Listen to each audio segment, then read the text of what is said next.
Hello viewers, আসসালামু আলাইকুম। একাই শিখুন মাইক্রোসফট ওয়ার্ড ধারাবাহিক টিউটোরিয়াল পর্বের আজকে পঞ্চম পার্ট। আজকে আমি দেখাবো কিভাবে আপনারা মাইক্রোসফট ওয়ার্ডে প্যারাগ্রাফ মেনুর আন্ডারে আপনারা অ্যালাইনমেন্ট দেবেন, তারপর ক্রমিক নম্বর বা বুলেট সেট করবেন। এই বিষয়গুলো আমি আজকে দেখাবো। তো চলুন আমরা শুরু করি। আচ্ছা, আমি একটি মাইক্রোসফট ওয়ার্ড ফাইল ওপেন করতেছি।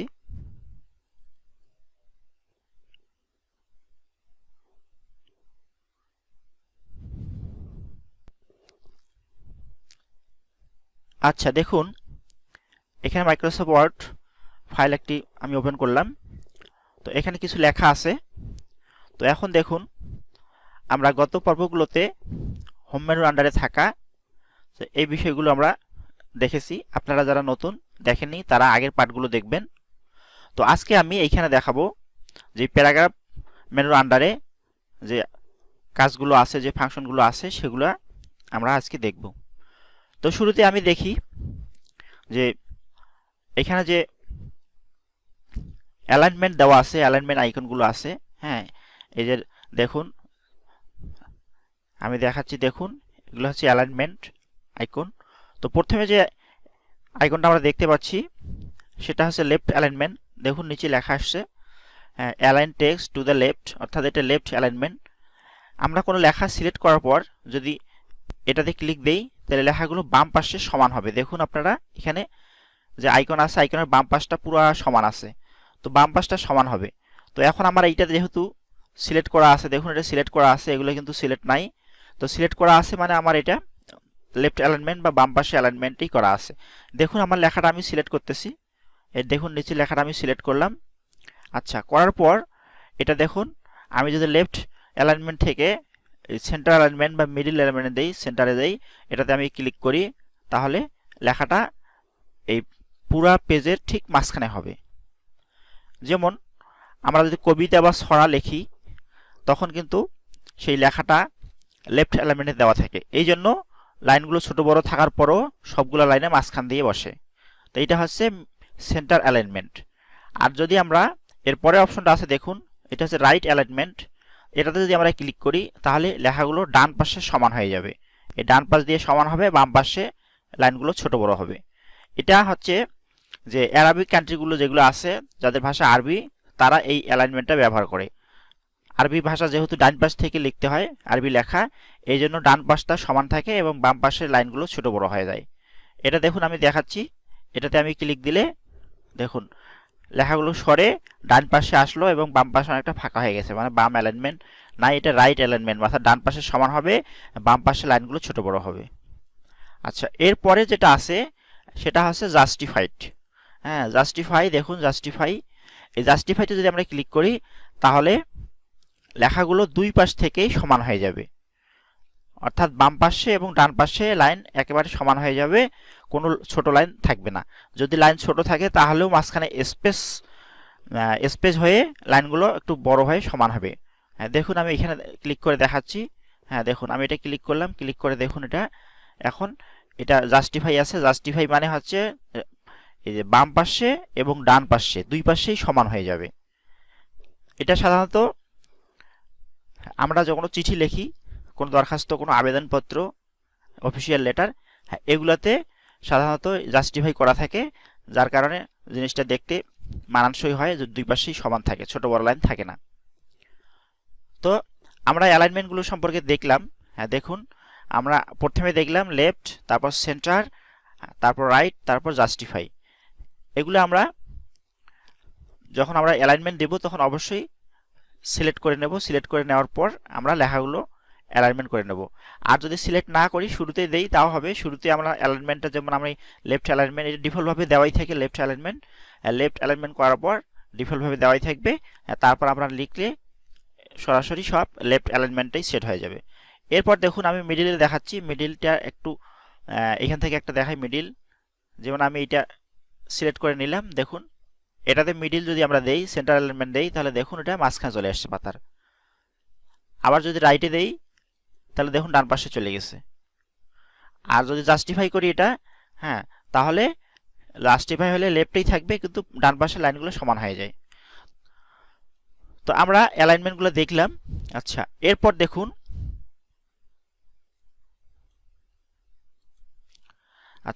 দেখুন, উপরে যে তিনটে অপশন আছে, হ্যাঁ, এই তিনটে অপশন হচ্ছে আমরা অনেক সময় কোনো পয়েন্ট যখন লিখি, যেমন এটা যদি আমার শিরোনাম হয় আর এগুলো যদি আমার পয়েন্ট হয়, তো পয়েন্টগুলোকে আমরা বিভিন্নভাবে ডিজাইন করতে পারি। যেমন দেখুন এখানে, আচ্ছা আগে আমি সিলেক্ট করে নেই।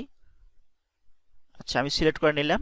সিলেক্ট করে নেওয়ার পর এখানে দেখুন বুলেট আছে, বুলেট। তো আমরা যদি বুলেটে নির্বাচন করি তাহলে দেখুন প্রত্যেকটা পয়েন্টের সামনে বুলেট হয়ে যাবে। দেখুন এই যে এগুলো যদি আমাদের পয়েন্ট হয়, এক একটা পয়েন্ট, হ্যাঁ, তো পয়েন্টের আকারে আছে লাইনগুলো, এবং এখানে দেখুন বুলেট হয়ে গেছে। এখন আমরা যদি বুলেট না দিয়ে অন্য কিছু দিতে চাই, তাহলে এখানে যে ছোট্ট একটি অ্যারো চিহ্ন আছে, এই অ্যারো চিহ্নতে আমরা ক্লিক দিব।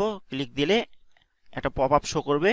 তো এই পপ আপ থেকে আমরা ইচ্ছা মতো আমরা বুলেট নির্বাচন করি। যেমন এখানে দেখুন গোল আছে, এখানে নিচে দেখবেন আপনারা, এখানে নিচে দেখবেন এগুলো চেঞ্জ হবে। দেখুন আমি যেটাতে দিচ্ছি সেটাই চলে আসতেছে। দেখুন, হ্যাঁ, এই যে ব্লক আসছে। তারপর দেখুন, হ্যাঁ, তারপর টিক চিহ্ন, হ্যাঁ, তারপর দেখুন আমরা ইচ্ছা মতো যেটাতে আমরা ক্লিক দেবো ঠিক সেটাই এখানে চলে আসবে। অর্থাৎ আমরা পয়েন্টগুলো আমরা আমাদের ইচ্ছা মতো আমরা এখানে ব্লক বা অ্যারো চিহ্ন কিংবা টিক চিহ্ন কিংবা কি বলে বুলেট, হ্যাঁ, এগুলো আমরা এখানে দিতে পারি। তো প্রথম অপশনটা গেল। আচ্ছা, এর পরের অপশনগুলো দেখি। আচ্ছা, এরপরে দেখুন যে অপশনগুলো আছে, এখানে 1 2 3 আছে। 1 2 3 আছে মানে এই পয়েন্টগুলো বুলেট হবে না, সরাসরি নাম্বার হবে। যেমন এখানে দেখুন আমি এটাতে ক্লিক দেই, হ্যাঁ, দেখুন আমি ক্লিক দেওয়ার সাথে সাথে এটা দেখুন 1 2 3 চলে আসছে, 1 2 3 চলে আসছে। যেহেতু আমার ভাষা বাংলা আছে এই জন্য এখানে বাংলায় 1 2 3 চলে আসছে। লেখাগুলো যদি ইংরেজি হতো তাহলে এখানকার নাম্বারগুলো 1 2 3 হয়ে যেত। তো এখানেও এর অপশন আছে, ছোট অ্যারোটা যদি আমরা ক্লিক দিই, এখানেও বেশ কয়েকটা অপশন দেওয়া আছে। দেখুন, হ্যাঁ, আমরা যেটা নেব, যেমন এখানে রোমানে নিতে পারি, ইংলিশ লেখার ক্ষেত্রে আমরা রোমান ব্যবহার করতে পারি, বা এবিসি ব্যবহার করতে পারি, এখানে ছোট এবিসি ব্যবহার করতে পারি। এখানে নাম্বার 1 2 3 আছে, এখানে নাম্বারের পর ডট আছে, আর নাম্বারের পর আমরা ব্র্যাকেট ব্যবহার করতে পারি। দেখুন, হ্যাঁ, আমরা এখানে যখন এটাতে হাত দিব তখন ব্র্যাকেট হয়ে যাচ্ছে, এটাতে দিলে ডট হয়ে যাচ্ছে, ব্র্যাকেট হয়ে যাচ্ছে। আর এগুলো ইংরেজি লেখার ক্ষেত্রে, ইংরেজি যদি আমরা লিখি তখন এখানে রোমান চিহ্ন চলে আসবে। হ্যাঁ, এখানে এবিসি, হ্যাঁ, এবিসি, এগুলো রোমান চিহ্ন চলে আসবে। তো এগুলো ইংলিশের ক্ষেত্রে। আর এই দুইটা যেহেতু আমরা বাংলা আছে, বাংলার জন্য নাম্বার বাংলা চলে এসছে।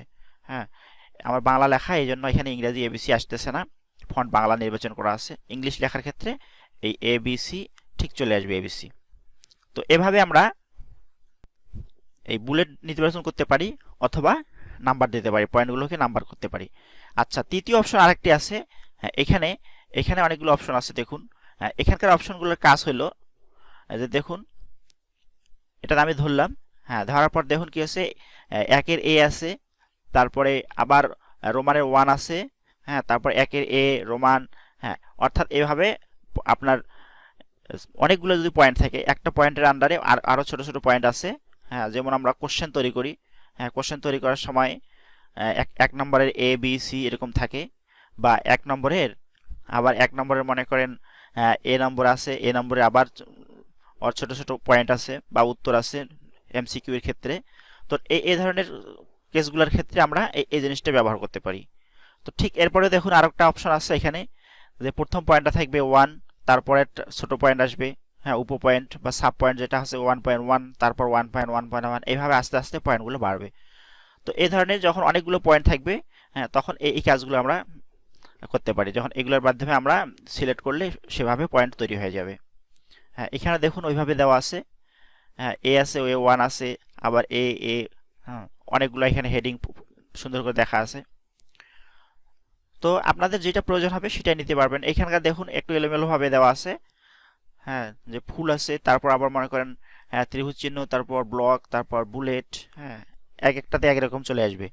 তো আমাদের যখন যেটা প্রয়োজন হবে তখন আমরা সেটা এখানে সিলেক্ট করলে, ক্লিক করলে সেটা আমাদের ওয়ার্ডের মধ্যে চলে আসবে।